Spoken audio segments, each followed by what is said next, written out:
Et mes invités ce soir dans Bonsoir Lyon, Nils Rouget, étudiant à l'ENSAT, École nationale supérieure des arts et techniques du théâtre à Lyon, et Romain Barré, guitariste, membre de la CGT Spectacle. Bonsoir à tous les deux. Bonsoir. Bonsoir. Merci d'être avec nous sur le plateau de BFM Lyon ce soir. Alors, on le disait, plus d'une vingtaine de salles sont occupées désormais en France. Chez nous, le TNP à Villeurbanne depuis vendredi, l'Opéra de Lyon depuis ce matin.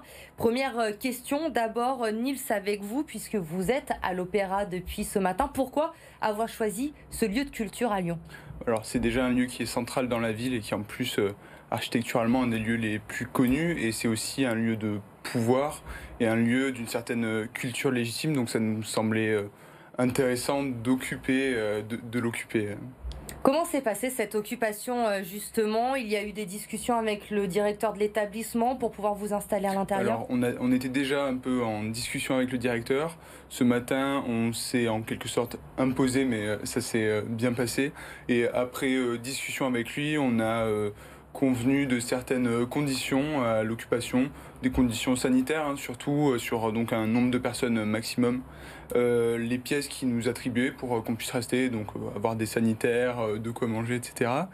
Voilà, et puis en fait, comme l'opéra fonctionne en ce moment, malgré sa fermeture, qu'il y a des répétitions, qu'il y a des résidences, etc., on s'est aussi engagé à faire en sorte que tout se passe bien, et voilà. Romain, ça s'est passé à peu près de la même façon pour vous à Villeurbanne au TNP ? Oui, c'était peut-être un peu plus simple parce que le directeur nous a accueillis tout de suite. On a pu très vite dialoguer. Il était vraiment très accueillant, était même accueillant de nos revendications. Donc ça a été assez facile. Alors comment ça se passe, vous, depuis vendredi à Villeurbanne ? Vous restez H24 dans le théâtre, il y a un relais peut-être entre plusieurs intermittents ? Alors oui, on se relaie, en fait on a limité la jauge des gens qui dorment à 12 personnes.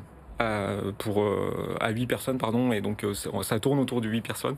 Et donc on se relaie tous les soirs pour éviter de fatiguer tout le monde. Et donc vu que le directeur nous a autorisé à rentrer, sortir, ça nous permet de se relayer et de rester reposés. Le but de ces occupations, c'est clairement de mettre la pression sur le gouvernement aujourd'hui ? Absolument, à la fois sur le ministère de la Culture et sur le ministère du Travail, parce qu'on milite pour l'abrogation de la réforme de l'assurance chômage, ainsi que pour la prolongation de l'année blanche, principalement. Voilà, c'est vraiment nos deux principales revendications, plus de l'ouverture des lieux culturels. Parce qu'aujourd'hui, pour que nos téléspectateurs comprennent peut-être comment ça se passe, qu'est-ce qui avait été décidé l'année blanche, elle va s'arrêter, bien que c'était sur l'année qui vient de se terminer, alors qu'aujourd'hui, vous n'avez toujours pas repris d'activité. Vous demandez à ce qu'elle soit prolongée encore d'une année supplémentaire. Alors, pas forcément d'une année. En fait, on demande à ce qu'elle soit prolongée d'une année à partir du moment où on a le droit de travailler. Donc là, on nous interdit à la fois de travailler et on nous promet de nous couper nos allocations au 31 août. Donc c'est pour ça qu'on peut faire l'un ou l'autre, mais peut-être pas les deux, quoi. Voilà. Autre revendication, il y a également la demande de la réouverture le plus rapidement possible de tous les lieux de culture qui sont fermés pour certains depuis 1 an maintenant. Quand on voit la situation sanitaire actuellement, le discours du gouvernement qui change ces derniers jours, on nous dit que les chiffres explosent, on voit des transferts de patients, les services de réanimation qui sont saturés. On a l'impression que la réouverture des lieux de culture, malheureusement, ça ne va pas être leur priorité. Eh ben oui, malheureusement, oui. Alors dans ce cas-là, prolongeons l'année blanche sans discuter et finançons des répétitions avec un cadre sanitaire très clair. Il n'y a pas eu de problème cet été, donc, et il n'y a pas de problème dans les autres pays dans lesquels c'est ouvert. Nils, les étudiants donc ont rejoint également ce mouvement. Vous êtes présent à l'Opéra de Lyon, on l'a dit. Pourquoi se joindre à ce mouvement quand on est étudiant en art aujourd'hui ? Alors nous sommes des étudiants en art, donc des futurs précaires, des futurs intermittents précaires, donc ça nous semblait évident de faire cette jonction entre un monde artistique et un monde étudiant. Et d'ailleurs, on est pour l'instant les initiateurs du mouvement et des étudiants en art, mais on tient quand même à ce que le mouvement soit ouvert à d'autres revendications, notamment pour les étudiants précaires de manière générale. Et donc on appelle nos camarades syndicalistes ou étudiants BTS, CFA, etc. à nous rejoindre. Aussi parce que jusqu'à preuve du contraire, il n'y a pas besoin d'être étudiant en art pour être un artiste.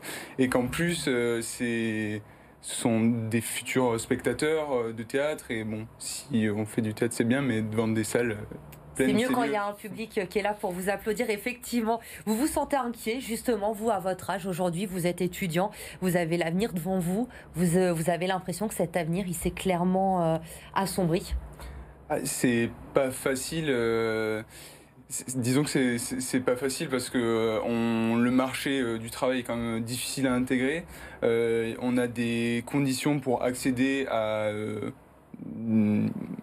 moins de précarité qui sont compliquées. Donc avec la loi chômage, un passage de 4 à 6 mois de travail pour obtenir des allocations chômage. Et bon, c'est vrai que c'est compliqué de se dire que d'ici 2-3 ans, on devra intégrer un marché qui nous est plutôt hostile. Romain Barré, quand Roselyne Bachelot, la ministre de la Culture, juge, je cite, inutiles et dangereuses ces occupations de lieux de culture aujourd'hui, vous avez envie de lui répondre quoi?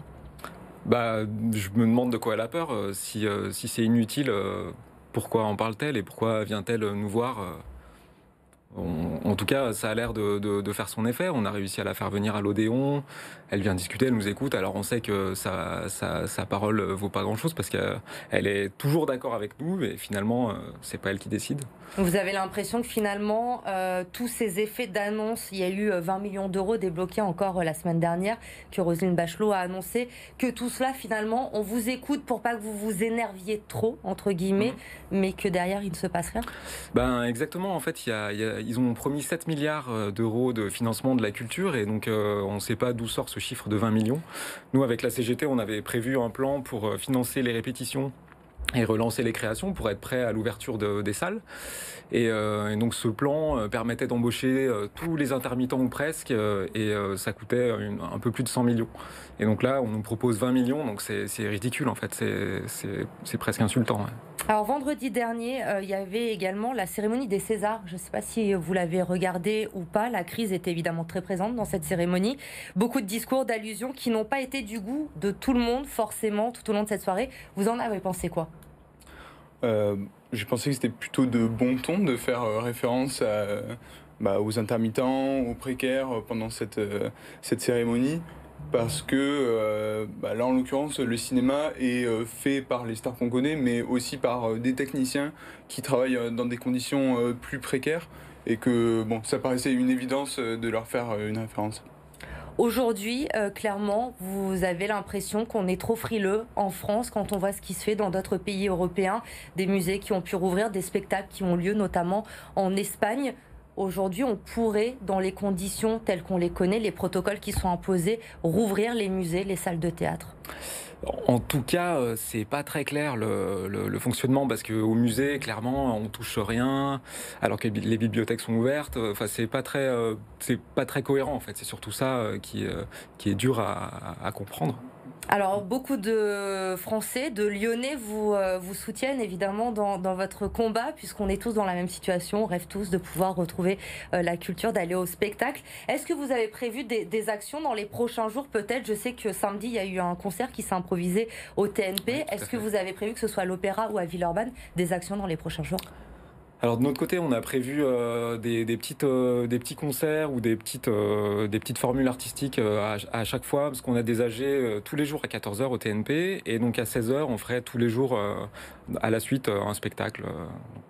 Et nous, l'occupation est toute jeune, mais on a un pôle qui s'occupe de réfléchir à ces questions d'action artistique ou pas.